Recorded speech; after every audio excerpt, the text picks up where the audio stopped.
Hello SBWB gang, Ajay भैया here. तो students, जिसका आपको हमेशा से बेसब्री से इंतजार होता है अपने चैनल का मोस्ट एवरग्रीन टॉपिक, जो कि हर एक पर्टिकुलर सब्जेक्ट के भैया बनाते हैं, तो उसी प्रकार से ये होने वाले हैं एवरग्रीन टॉपिक्स बोर्ड्स 2024 साइंस 1 के। और स्टूडेंट्स जिनका कुछ भी नहीं हुआ है भाई, उन सभी को सजेस्ट करूंगा। देखो स्टूडेंट्स, इस पर्टिकुलर वीडियो में बिल्कुल भी टाइम पास नहीं होने वाला है, ना ही प्रमोशन होगा, ना ही कुछ ना कुछ भी नहीं होने वाला है। 10 के 10 चैप्टर्स के पूरे में आप सभी के सामने इंपॉर्टेंट क्वेश्चंस और एवरग्रीन टॉपिक्स में आप सभी के साथ शेयर करने वाला हूं। उससे पहले स्टूडेंट्स, इस वीडियो पे मेरे को पता है थोड़ा सा हाइपोथेटिकल मैं टारगेट दे रहा हूं, लेकिन स्टूडेंट्स यार, अगर हो सके तो फटाफट से 10,000 लाइक्स इस वीडियो पे हो जाने चाहिए। 5 घंटे के अंदर अंदर 10,000 लाइक्स इस पर्टिकुलर वीडियो पे हो जाने चाहिए। और भाई चैनल को सब्सक्राइब कर देना है। 2,30,000 सब्सक्राइबर्स आज हमारे कंप्लीट हो जाने चाहिए विदाउट एनी डाउट। सब्सक्राइब नहीं किए तो पेपर अच्छा नहीं जाएगा, तो रिस्क मत लेना। मजाक करता हूं मैं हर वीडियो में, बट स्टूडेंट यार सब्सक्राइब कर देते जाओ, इससे मैं भी मोटिवेटेड रहता हूं।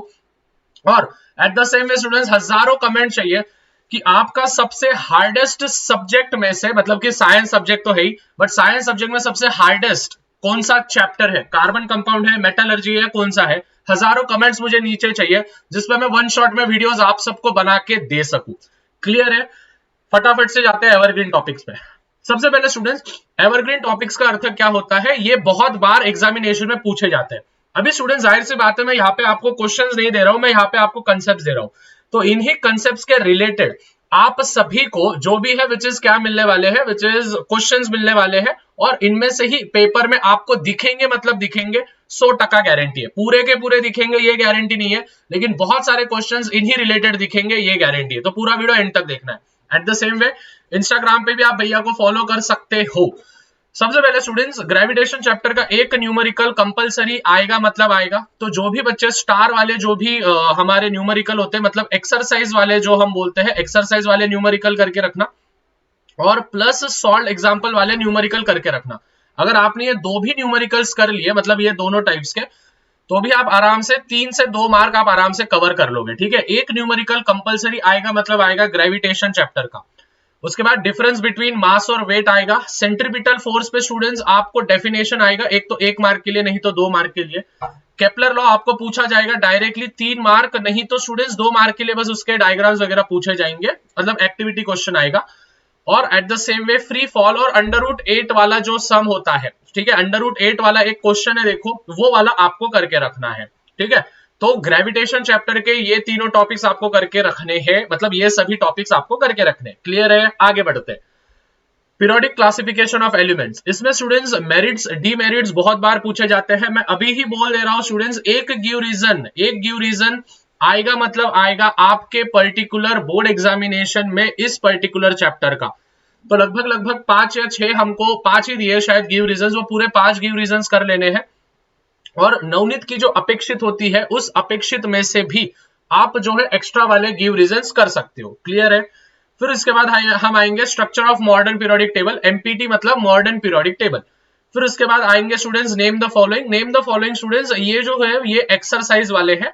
और लास्ट वाला आएगा metallic and non metallic character पे आपको क्वेश्चन आएगा। मेटेलिक और नॉन मेटेलिक कैरेक्टर ये बेसिकली पीरियोडिक ट्रेंड से भी रिलेटेड होते हैं, तो पीरियोडिक ट्रेंड्स भी आपको करके रखना है। मतलब स्टूडेंट जिनका कुछ भी नहीं हुआ है, ये वाले टॉपिक सबसे पहले आपको आज के आज कंप्लीट करने हैं। जैसे ही कंप्लीट हो जाएंगे, मुझे इंस्टाग्राम पे, नहीं तो यहाँ पे टैग करके मुझे मैसेज कर देना। इंस्टाग्राम पे ही करना, ये है मेरा आईडी @अजय शाह। ओके, उसके बाद थर्ड चैप्टर पे जाएंगे, केमिकल रिएक्शन एंड इक्वेशन। सबसे मेन मेरे को लग रहा है इस बार factors affecting the rate of chemical reaction पे आएगा। जैसे साइज, फिर नेचर पे आता है, फिर टेम्परेचर पे आता है, फिर कैटलिस्ट आता है, और कॉन्सेंट्रेशन और डाइल्यूट आता है। तो ये वाले आपको करते हैं। बैलेंसिंग केमिकल रिएक्शन, ये 2 मार्क के लिए डायरेक्टली आएगा। टाइप्स ऑफ रिएक्शन, मतलब students combination, decomposition, displacement, double displacement, endothermic, exothermic, oxidation, reduction, redox reaction, सभी चीजें। और students identify the types of reaction आपको करके रखने हैं, जो कि आपको दिया है एक्सरसाइज में। ठीक है, तो एक्सरसाइज के जितने भी क्वेश्चंस है, मतलब पीछे वाले पेज पे जो है, मेरे ख्याल से क्वेश्चन नंबर 5, 6, 7, 8 ऐसे कोई तो भी क्वेश्चंस है, वो वाले क्वेश्चंस आपको करके रखने हैं। और स्टूडेंट्स एट द एंड आपको आएंगे which is rancidity chapter, rancidity पे आपको आएगा विच इज शॉर्ट नोट या फिर गिव रीजंस भी आ सकता है, लेफ्ट ओवर ऑयल वगैरह वगैरह, घी का जो है वो वाला, नहीं तो फिर गिव रीजन आएगा शाहाबाद टाइल पे। मेरे को सभी बच्चे बोलना है शाहाबाद टाइल, ठीक है, जो शाहाबाद टाइल है वो शाहाबाद टाइल का कितनी बार आपको क्वेश्चन पूछा गया है। मैं तो आपको गारंटी देता हूं टर्म में भी पूछा गया होगा, यूनिट में भी पूछा गया होगा, और बहुत सारे बच्चों को तो प्रीलिम में भी पूछा गया होगा शाहाबाद टाइल का, ठीक है। वो भी फैक्टर्स अफेक्टिंग पे ही डिपेंडेंट है। हाँ, तो मैं वही बोल रहा हूं, मैं टाइप्स ऑफ क्वेश्चन दे रहा हूं कि इन पे क्वेश्चंस पूछे जा सकते हैं सबसे ज्यादा बार। फिर chapter number 4 effects of electric current, तो इस पे इलेक्ट्रिक पावर और शॉर्ट सर्किट पे आपको क्वेश्चन आएगा। रूल्स आएंगे, जो भी रूल्स है लॉज है उस पे आएंगे। मोटर और जनरेटर पे आपको क्वेश्चन आएगा, और गिव रीजन आएगा तो टंगस्टन पे आएगा, ठीक है। टंगस्टन पे 2 न्यूमेरिकल्स है, वैसे 2 3 कर दिया गया 2, तो 2 न्यूमेरिकल्स है, आप टंगस्टन पे कर सकते हो। क्लियर है सबको? इधर तक आगे बढ़ते हैं। हीट, हीट पे स्टूडेंट्स एनामोलस बिहेवियर आएगा, होप्स एपैरेटस, वैसे दोनों एक दूसरे से रिलेटेड है। और temperature versus sorry time versus क्या था which is wall, temperature versus जो ग्राफ है, ठीक है, टेम्परेचर वर्सेस का जो ग्राफ है वो टेम्परेचर वर्सेस ग्राफ आपको करके रखना है। फिर ड्यू पॉइंट आपको करके रखना है, और specific heat capacity. Specific heat capacity पे देखो पिछले साल वो क्वेश्चन पूछा था, ठीक है, वो वैक्स में वो बॉल्स होते हैं, ठीक है, एक आयरन बॉल होता है, फिर एक लीड का बॉल होता है ना, वो वाले क्वेश्चंस आपको पूछे गए थे। उसके बाद रिफ्रैक्शन ऑफ लाइट का तो मैं कुछ नहीं दे रहा हूं, क्योंकि रिफ्रैक्शन ऑफ लाइट एक प्रकार से सिंपल सा है, तो लॉज ऑफ रिफ्रैक्शन कर लेना। उसके बाद कन्वर्जिंग क्या है, डाइवर्जिंग क्या है, ठीक है, फिर इसके वो क्या बोलते हैं हम, रेनबो का कर लेना, मिराज का कर लेना, है ना, तो ये वाले कर सकते हो आप। ट्विंकल, वो स्टार्स ट्विंकल वगैरह, ठीक है, why do stars twinkle but planets does not twinkle वगैरह वगैरह, ये जो टाइम पास क्वेश्चंस है ये वाले क्वेश्चंस आप कर लेना। और स्टूडेंट्स इसका मैं कोई भी इंपॉर्टेंट नहीं दे रहा हूं, देखो स्टूडेंट सिंपल सा चैप्टर है, पिद्दू सा चैप्टर है, तो इस चैप्टर का और 10 चैप्टर का मैं बिल्कुल भी इंपॉर्टेंट नहीं दे रहा हूं लास्ट चैप्टर का, क्योंकि पिद्दू से चैप्टर है, कर सकते हो आप, खुद से पूरे कर सकते हो। और रिफ्रैक्शन ऑफ लाइट को स्टूडेंट्स भूलो मत, 6 मार्क का वेटेज है, ठीक है, मतलब सबसे ज्यादा वेटेज दिया गया है। उसके बाद लेंसेस, लेंसेस में बस इतना ही करके जाना, डिफेक्ट्स करके जाना, मतलब प्रिस्बायोस्पिया, हाइपरमेट्रोपिया, मायोपिया।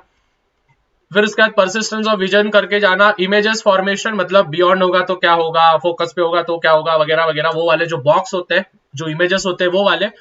और डेफिनेशन करके जाना, मतलब मैग्निफिकेशन का, लेंस का फॉर्मूला, तो ये वाले जो डेफिनेशन है ये आपको करके जाने हैं, ठीक है। क्लियर है सबको? देखो मैं फटाफट बोल रहा हूँ, क्योंकि स्टूडेंट 10 चैप्टर है, 10 चैप्टर कवर करने हैं मेरे को, और आपका टाइम भी मैं बर्बाद नहीं करूंगा, ठीक है। फटाफट से सब्सक्राइब करके रखो, वापस एक बार बोल रहा हूँ, सब्सक्राइब नहीं किए ना भाई, पेपर हार्ड जाएगा, तो फटाफट से सब्सक्राइब कर दें। देखो भैया इतना मेहनत कर रहे हैं, तुमको भी बताए, हर एक सब्जेक्ट का स्टूडेंट्स मैं स्ट्रैटेजीज दे रहा हूं, मैं इंपॉर्टेंट क्वेश्चंस दे रहा हूं, मैं एवरग्रीन टॉपिक्स दे रहा हूं, मैं मिस्टेक्स अवॉइड करना दे रहा हूं। स्टूडेंट्स बहुत मेहनत लगता है, मैं अकेला बंदा हूं, लाइव लेक्चर्स ले रहा हूं, ठीक है, ऑफलाइन संभाल रहा हूं मेरी मैं, तो स्टूडेंट्स यार मेहनत का तो फल मिलना चाहिए, ठीक है, फटाफट से सब्सक्राइब और लाइक ठोक देना। ओके, मेटलर्जी का जाहिर सी बात है थोड़े ज्यादा क्वेश्चंस मैंने लिए हैं, क्योंकि स्टूडेंट्स मेटलर्जी को सबसे ज्यादा वेटेज दिया गया है कार्बन कंपाउंड्स और रिफ्रैक्शन ऑफ लाइट के साथ, और इफेक्ट्स ऑफ इलेक्ट्रिक करंट, मतलब कि 4 चैप्टर्स आपके बहुत इंपॉर्टेंट होंगे, फिजिक्स के 2, केमिस्ट्री के 2।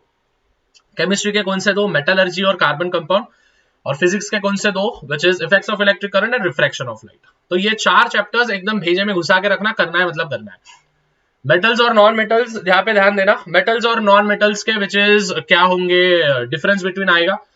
जनरल प्रॉपर्टीज पे पिछले बार भी क्वेश्चन बोला था मैंने, बोला था आएगा, और इस बार भी बोल रहा हूँ कि general properties of ionic compounds करके जाना। रिएक्टिविटी सीरीज, मेरे को स्टूडेंट्स पता नहीं क्यों इस बार लग रहा है कैल्सिनेशन और रोस्टिंग पे कुछ ना कुछ क्वेश्चन आएगा, ठीक है। रोस्टिंग मतलब जो कैरीमिनाटी करता है, ठीक है, जैसे अपन ने भी 1-2 दिन पहले बोला था मैंने पोगो बोल के ठीक है, वो पोगो का भी सीन क्लियर हो गया है, ठीक है, तो अभी किधर भी पोगो बिगो करो मत। मैं देख रहा था कल हर एक लाइव स्ट्रीम में भाई पोगो पोगो ही चल रहा था, ठीक है, तो अभी वो सीन सॉर्ट आउट हो गया है, ठीक है, जिसको मैं बोल रहा था वो मतलब उनसे बात हो गई है मेरी, तो कोई दिक्कत नहीं है, ठीक है। फिर उसके बाद सबको प्यार मोहब्बत से, फिर उसके बाद मैग्नेटिक सेपरेशन और froth flotation method, this are the concentration वाला। फिर कंसंट्रेशन ऑफ बॉक्साइट और, इसको ही हम एक्सट्रैक्शन ऑफ एल्यूमिनियम बोल के जाना जाता है, ठीक है, एक्सट्रैक्शन ऑफ एल्यूमिनियम। फिर उसके बाद आएगा गैल्वेनाइजिंग और एलॉइंग। तो गैल्वेनाइजिंग और एलॉइंग इन दोनों में से आपको कोई तो भी एक शॉर्ट नोट आएगा, ठीक है, क्लियर है। मोस्ट इंपॉर्टेंट भैया कार्बन कंपाउंड का बता दो। देखो कार्बन कंपाउंड का स्टूडेंट्स आईयूपीएसी नेम का टेंशन लो मत, भैया करवा देंगे आईयूपीएसी नेम, कल सुबह वीडियो आ जाएगा, ठीक है, कल सुबह आएगा, टेंशन मत लो। तो ये भैया पे छोड़ दो, ये भैया पे छोड़ दो, ठीक है। मैं आज दोपहर को बैठ के शूट मारूंगा मस्त। तो आईयूपीएसी नेम भैया पे छोड़ दो। उससे पहले आप इलेक्ट्रॉन डॉट स्ट्रक्चर कर लेना, होमोलॉगस सीरीज कर लेना, कैटिनेशन पावर कर लेना, कार्बन वर्सटाइल एलिमेंट कर लेना, और हिस्टेरिफिकेशन एंड पॉलीमर का कर लेना। देखो स्टूडेंट्स, पॉलीमर 2 साल पहले कट भी किया गया था और पॉलीमर पे अभी तक एक भी क्वेश्चन नहीं आया है। तो चांसेस आर देयर कि पॉलीमर पे आ सकता है। मोनोमर क्या है, पॉलीमर क्या है, फिर वो डब्बे डब्बे दिए हैं ना, ठीक है, आपको वो जो डब्बे डब्बे दिए हैं वो डब्बे डब्बे आ सकते हैं। तो प्लीज स्टूडेंट्स ये वाले करके रखना है।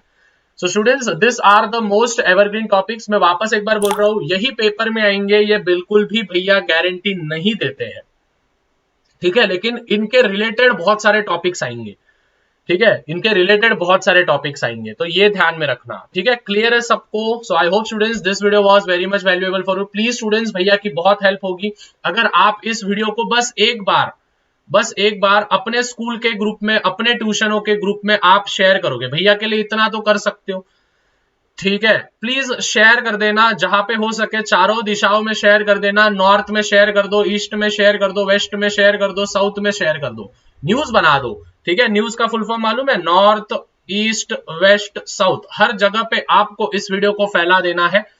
एम रख रहा हूं 10,000 लाइक्स का, हजारों कमेंट्स मुझे नीचे चाहिए, और चैनल को सब्सक्राइब करके रखना है। तो मिलते हैं स्टूडेंट्स अगले वीडियो में। Thank you so much for watching till here. जो जो क्वेश्चंस बोले हैं इसको देख लेना, और हाँ अगर हो सके तो इंस्टाग्राम पे भी भैया को फॉलो कर देना। एक अंदर की बात बोलूं, वहां पे भी 10,000 फॉलोअर्स हमारे होने वाले हैं, तो इसीलिए मैं इस वीडियो में बोल रहा हूँ, अगर हो सके स्टूडेंट्स तो 1,000 ही फॉलोअर्स बाकी है, आके फटाफट से फॉलो कर देना है, वहां पे भी 10,000 की फैमिली हमारी कंप्लीट हो जाएगी। दैट्स इट, मिलते हैं, तब तक मचाते रहो, फोड़ते रहो। Bye everyone, love you all. और जो जो बोला है वो करके रखना है, ठीक है, तब तक के लिए भाई पीस आउट।